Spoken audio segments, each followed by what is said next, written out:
mezzo punto di deficit pubblico in più per pagare i debiti contratti dalla pubblica amministrazione con le aziende italiane. In questo modo il governo nazionale sbloccherà circa 20 miliardi di euro nella seconda metà del 2013 e altri 20 miliardi nel 2014. Lo ha deciso oggi il Consiglio dei Ministri e l'esecutivo ha sottolineato che la disciplina di bilancio ha poi un risvolto benefico anche per l'economia reale.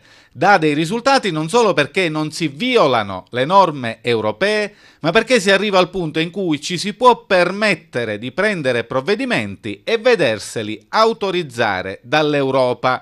Provvedimenti che permettono di allargare alquanto i cordoni della borsa del bilancio statale. Il riferimento è alla recente apertura della Commissione europea che giusto 3 giorni fa aveva autorizzato l'utilizzo dei fondi pubblici per saldare i debiti nei confronti delle imprese.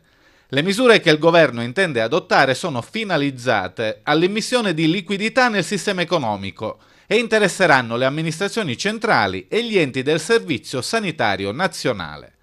Immediata la sponda del Parlamento col Presidente del Senato, Pietro Grasso, che oggi, al termine di un incontro con la delegazione dell'ANCI, ha detto di essere pronto a tutto per far funzionare il Parlamento in modo che l'iter legislativo venga completato rapidamente e lo Stato paghi i suoi debiti. Ricordiamo però che complessivamente i crediti vantati dai privati verso la pubblica amministrazione sono di circa 100 miliardi di euro.